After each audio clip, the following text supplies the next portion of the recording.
I made her to talk first because Tirumale's talk is more barbaric on animals, and Saili will start crying because she's a big animal lover. So we decided that uh, she has to speak, and she doesn't eat anything which is anything to do with animals. Tries also to wear and doesn't touch anything where they use animals for anything. So it's important, and a lot of experiments we did now. We are moving. Our lab is more moving away from animal, and I would say around 80 to 90% of work we have been bypassing the animals into except for what Tirumlesh is trying to do, because still we are not able to find a source there. So she'll be very quick, and we will end in next 5 to 10 minutes. Good evening, everyone. So I'm going to be talking about one of our prized inventions, the polarization sensitive OCT, which has helped us image the collagen.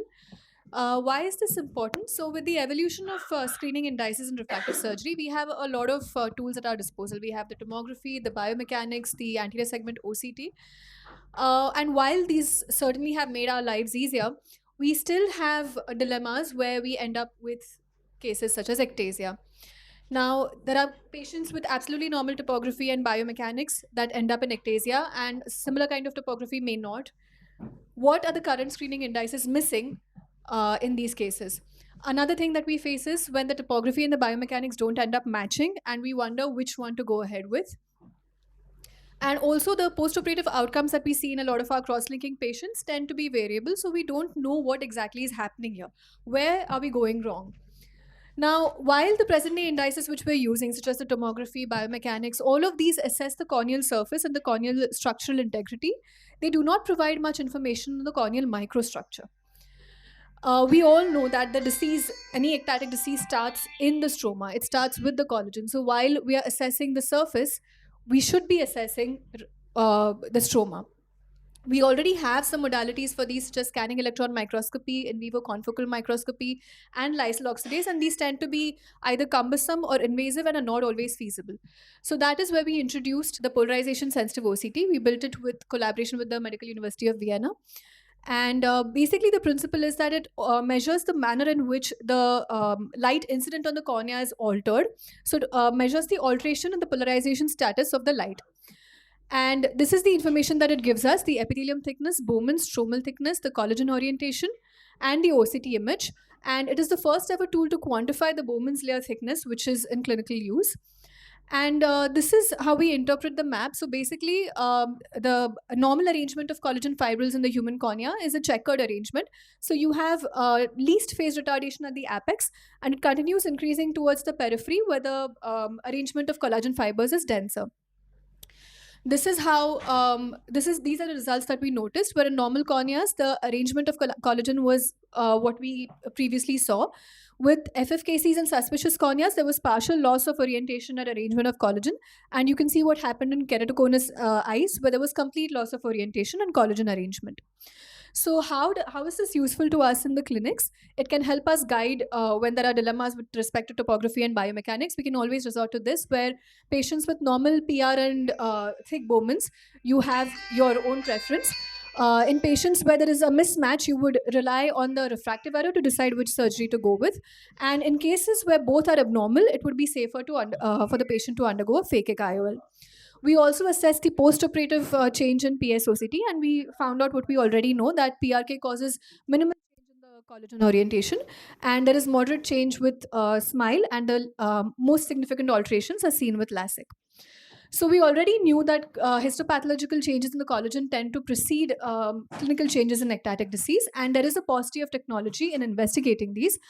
We could use Bowman's thickness and the structural integrity of collagen as a potential biomarker for assessing a progression of ectatic disease and also for screening. And ongoing building of these indices will help us strengthen our protocol.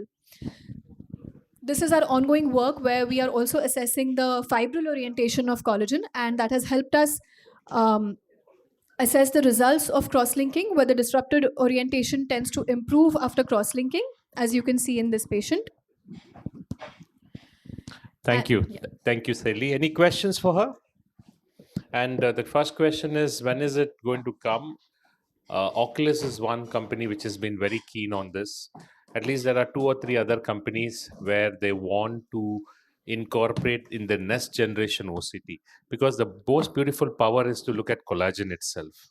And this is not just in cornea. I think a lot of, I think from a retina, Puna, would you want to say anything when they're connecting? How does this, with the resolution of 1 micron, have an impact in compared to your 6 to 6.5, 4.5 to 6 microns of, say, Heidelberg or one of the OCT? You've done work on PSOCT in retina. I mean, No, the fact that it considers the polarized status of the reflected image, it will also kind of giving, in addition to the resolution, the functional status. For example, if I take an example RP, which is very much degenerated, if there are some functional photoreceptor which are left, that the polarization part will be a different compared to a degenerated part. That's where it becomes very sensitive. Even if it's you have an like, half micron resolution, it cannot match this but because simple question is, for example, clinically you defined wet ARMD, dry ARMD, and all these changes. So do you think that, will this, I mean, this is defined based on your FFA or OCT. Do you think that when you do work on it, the cellular, if you're able to identify cells, do you think that your decision would be different? obviously it will be different. Obviously it will be, in fact, for dry RMD so far we are injecting VEGF left and right. Now people are coming up with an like inflammatory pathway for even the dry RMD. So far we are looking at only vascular VEGF, and people have started okay. Yeah.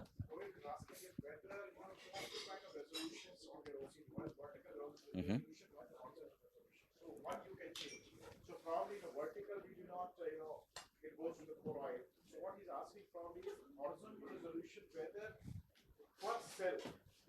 Yeah, to answer this question, we are looking at, with the present thing, there will be a limitation still, I think, Yeah. but we are using building a different optics of adaptive optics on it.